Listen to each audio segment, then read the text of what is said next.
Two new sons has joined the legal team of Nnamdi Kanu. Two new senior advocates of Nigeria has joined the legal team of Nnamdi Kanu. They are Okun Efut son and Ikeazo Akariwe also son. They cross-examined the prosecution witness who testified against Nnamdi Kanu on the 29th of April 2025. They cross-examined him on the 2nd of May 2025. Now, there are some questions they asked this young man. Let's go through these questions. One very important question asked is that, did you find any instrument? He was arrested. Nnamdi Kanu was arrested at Golden Tulip Hotel. And this witness, claimed to be one of the persons that arrested Nnamdi Kanu in Lagos. Now, some of these questions, look at some of these questions. The lawyer was asking the witness, did you find any instrument of violence on my client? The witness says, me, I did not find any instrument of violence. Now, did you contact any of the persons the defendant named in his statement as working with him? Witness says he did not name anybody. Nnamdi Kanu did not name anybody. The son asks another question. Is it only one statement that was obtained from him? Witness says, yes, we obtained statement from him in Lagos, but other statements were also obtained from him in Abuja. So the lawyer asked again, apart from the defendant, is there any other person standing in trial with him? Witness says, I don't know. Now the lawyer asks again, I put it to you that in the entire nation, this defendant is the only person standing trial for the agitation of Biafra. Witness says, I do not have information about that. All I know, as I did, is the arrest in Lagos. The lawyer asked another very important question. From your knowledge, the agitation does not have any other person apart from the defendant. Witness says, certainly not correct. So the lawyer asked him, okay, since I asked you that, the person, from your knowledge, the agitation does not have any other person apart from the defendant. So I asked an earlier question, did you arrest him with other people? Did he mention other people's name? You said no.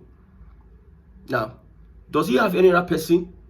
Say no, you are not correct with this question. So the lawyer asked him, so who are the rest? From your knowledge, the agitation does not have any other person apart from the defendant. No other person from your own knowledge. No, he said, no, you are not correct. Maybe there's somebody apart from the defendant. So the lawyer asked him, who are the rest? Witness says, from the news on social media, I know someone Ekpa. This is a government investigation. Now you are getting your confirmation from the news on social media. You arrested somebody, you took statements from him as said by you. This statement, he did not mention anybody. You did not arrest anybody with him. You did not associate anybody with him during the arrest. Now you are saying that with your knowledge, this guy is committed whatever he committed with some persons. Some persons are working for him. Some persons are connected to him and what he's doing. And you mentioned Samuel Ekpa. Witness says, from the news on social media, I know Samuel Ekpa. The lawyer now asked him, so because of what you read from social media, you want my defendant to be sentenced to death? Because of social media, that is investigation. That is prosecution. Witness saying that from what I read on social media, okay. Witness says, I have said what I know. Samuel Ekpa is working with him. That is where I became suspicious of what the government may be trying to do, the prosecution witness may be trying to do in this Nnamdi Kanu's case. Trying to link Nnamdi Kanu with Simon Ekpa. Trying to link him with Simon Ekpa. You arrested him in Lagos. The second arrest was made in Kenya. When you arrested him in Lagos, where was Simon Ekpa? However, you obtained statement from him. You did not mention in his statement that he has people working with him, such as Simon Ekpa. But you have come here to say, I have said what I know. And that knowledge is from social media. Simon Ekpa is working with him. Okay, I clap for you. Now, Agabi says, is Simon Ekpa standing trial with my defendant? Witness say, I know he was arrested too. No, the question is, Mr. Witness, is Simon Ekpa standing trial with my defendant? Witness says, I know he was arrested too. The lawyer asked again, but is he standing trial with my defendant? Understand the question now. Witness says, I don't know. Arrogance has set in. The lawyer asked one more question. We are keeping count of your I don't knows, Mr. Witness. We are keeping count of your I don't know, Mr. Witness. You see, let's look at some other statement. Now, the court has been adjourned to the 6th, 7th, and 8th of May. The judge says this matter must come to a conclusion by the 8th of May. This Nnamdi Kanu matter must come to a conclusion by the 8th of May. It has lingered for 10 years, and I'm not going to stew it more. We are going to give an account of our actions here on earth when we die. I want to give a good account. You see, the problem with this is that he was arrested in Lagos Golden Tulip Hotel, maybe 2015, and this is 2025. The last arrest or kidnap or I don't know what to call it because English fails us. How would there in Kenya? Now you are going back. You want to link whatever that is happening with a Simon Ekpa's case. One of the things I wanted to study in the university was law, and there's many ways to analyze all these things. These guys are saying that this case has lingered for 10 years, and I'm not going to stew it anymore. We are going to give. This matter must come to a conclusion. So what would the conclusion be? What would the conclusion be? They asked the government witness to mention those working with Nnamdi Kanu instead of him to mention the DOS. He's mentioning Simon Ekpa. Tells you a lot. Those working with Nnamdi Kanu, I mean, you don't know the DOS. Don't you know that they worked? There's a connection between Simon and Nnamdi Kanu and the DOS. But the witness will not mention because agenda must adjourn. But from what I'm looking, it looks like they may want to free Nnamdi Kanu. They may want to free him. From what I'm seeing, which today they are going to cross-counter. They have cross-examined the witness. From the statement we are getting, it seems Nnamdi Kanu will be free. But let's also look at this. There's no case these guys have against Nnamdi Kanu.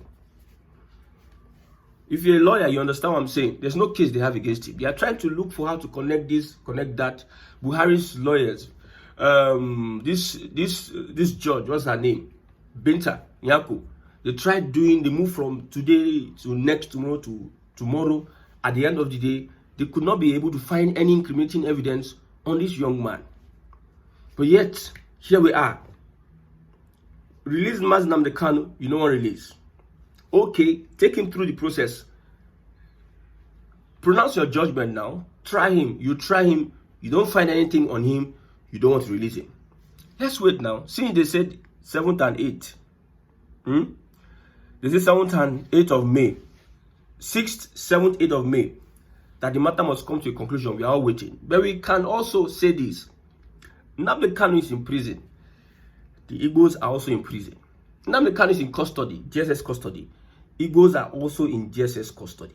There's only one voice in the wilderness that is shouting and crying for the restoration of the sanity of a people from the southeast, and that voice is Nnamdi Kanu. Even southeast governors know that they don't stand a chance when he comes out, when he says what he's going to say, except they might want to play politics. Like they are playing politics with the P2B.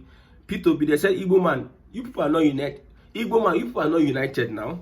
You don't support. That's what, when we used to have political discussions, why we are not having Igbo president. Some of my Yoruba friends will tell me that the Igbos, they are not united, they don't come together to support a candidate. Now here is P2B.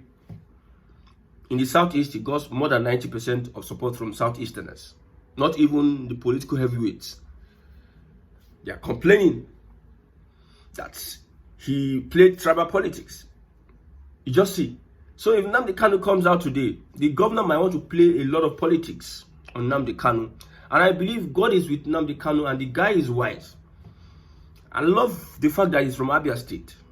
I love the fact that this man has shown example of somebody who will stand for his people. Igbos don't follow you because of money, in quote. Real Igbo man does not follow you because of money. He follows you because of substance. Substance, something he sees in you that is of substance, that is tried, tested, trusted, tried, tested, and trusted. Igbos follow such a person. You understand? People think Labour Party is an Igbo party. You see, when you look at, even when Epitobis once said that Biafra story is a dead story, that puts him against an average Igbo man. I'm telling you. But because of the track record of P2B, unlike other politicians, when it comes to integrity, when it comes to usage of funds, not being a corrupt person as per se, he's not a saint, but he says he's not a thief. Having to be different from others. That's why you see that character, that integrity in P2B is what makes an average woman support P2B. Bring Ojizo Kalu now. Bring Umahi. Bring Ojizo Kalu, bring Umahi, bring Soludo to Igbos. You will now know whether they play tribalism or whatever they're doing. So we advise the federal government for the Southeast to find its feet and have a voice. Because it seems there's many dissenting voices. If this young man is released, sanity will return. You know, the kind of politics we play in Southeast now is that everybody wants to use IPOB to cash out. Politicians in whatever party, whether APC or other party, that have control of state power and state resources, the chief security officers of their state, they compromise the security, tagging their opponents, IPOB, using that to bamboozle them, to muzzle them, into suppressing them into they cannot breathe because of most of them are being tagged IPOB. For instance, I go to my place, I join the political movement, I do 1 or 2 projects, I have some meetings, I do so many things in my village for like 6 months. And from my state, Labour Party, the governor is Labour Party. Then I decide to join the APC and run under that platform.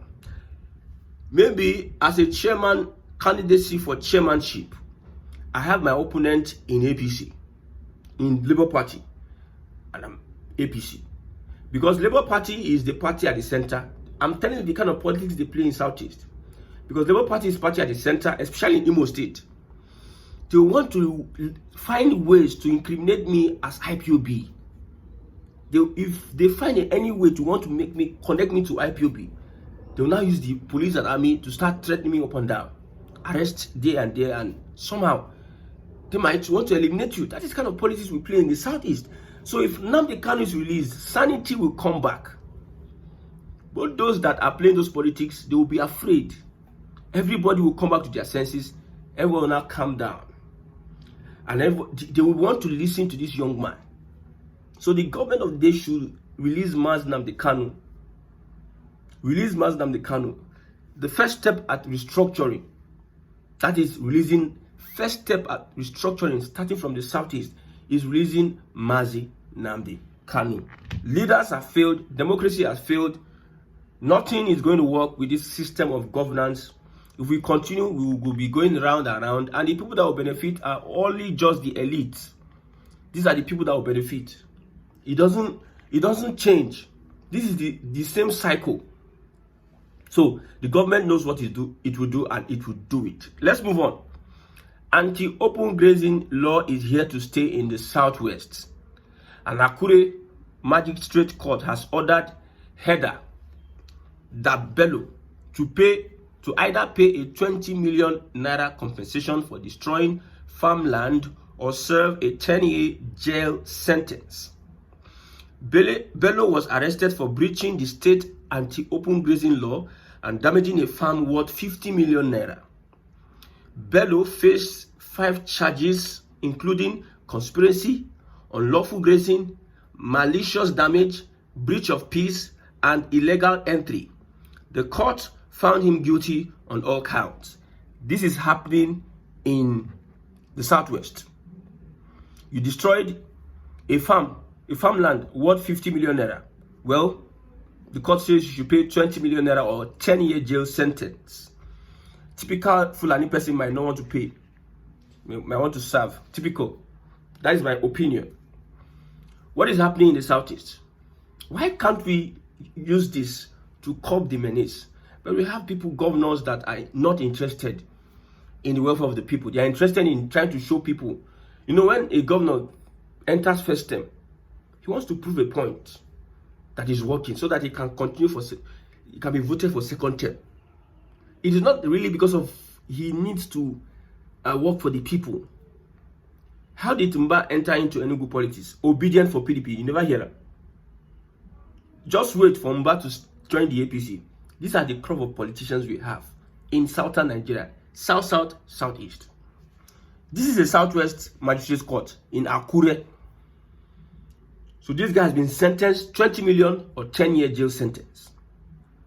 The court has found him guilty on all counts. Now, what is the big deal for these headers? Don't go to people's farms and graze on their farms. These are not bushes, these are not forests, these are people's farms. But you're not here. Now, most of the time, I don't pity for the Hausa people because a particular Hausa person was threatening. Because in a certain farmland, 18 cows died after grazing in Plateau. They call that place Riyom, Plateau State. A certain person named, I don't want to call his name, he's an Hausa person. I'm reading this tweet from him.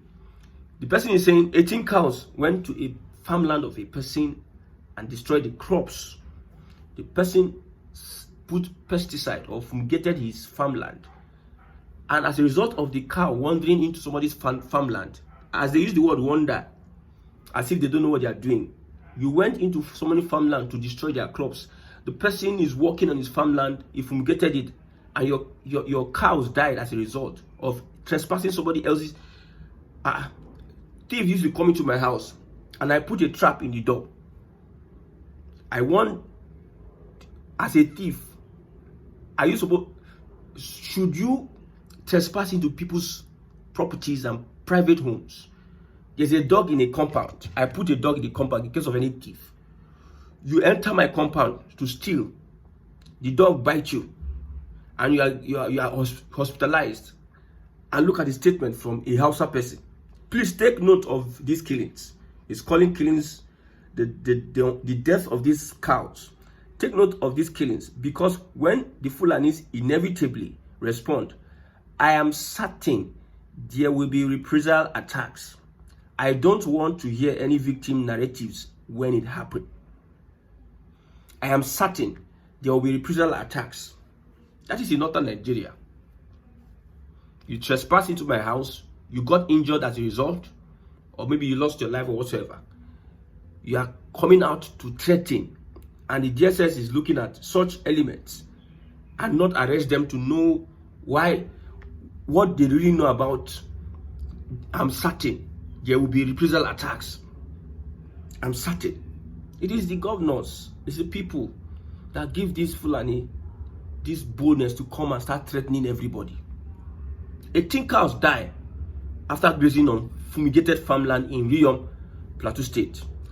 We are waiting. This is almost 2 days now. Let's see. The Middle Belt has been on the edge ever since. The Middle Belt is our saving grace that southern Nigeria is not ravaged by these demons going about people's farmlands with AK-47. If a farmer, a Fulani header that moves on people's farmland with AK-47 is a criminal, is a thief. Imagine in broad daylight, you carry AK-47 in the bush on people's farmland. I don't know. And somebody will still come out, and thinking faculty will come out and threaten the persons that lost as a result of you grazing on their farmland. You are not considering the person, you are considering the intruder. If a thief comes to steal in any place and he loses his life at the end of the day, it is on the thief for wanting to come to commit criminal activities. People are taking measures to protect their farmlands for the safety of their crops, for the safety of their land and their lives. And you are angry that people are taking measures to protect themselves. People put fence gate, put security, put dog, put snake, put everything to protect themselves. And somebody comes and is affected, and you are angry that people are protecting themselves. Don't you see that mindset, that way of thinking? Well, it's unfortunate. We thank God that we are moving towards the era whereby everybody will take their destinies in their hand. This country is so polarized. So polarized, my brother. I've said it. President Bola Ahmed Tinubu, we are making this plea to you. However you can. Restructure this country. You see, you people in power know much more than us. You know what to do. So we don't even need to start advising you on how to restructure. You know what to do. These people in power, they know what to do. They know what to do. Restructure this country. If we don't do so, these guys, it is better now than tomorrow, restructuring the country. Because with all these things that are happening, if they get into power, they will play you British politics. The politics, the colonizers, the imperialists play on people. Have you heard of Matrix before? Matrix. Create a world whereby you are in their world they have created. You cannot escape. That's what the Fulani will do if they get power next 8 years. So let Tinubu do the needful for the people of southern Nigeria and also the Middle Belt.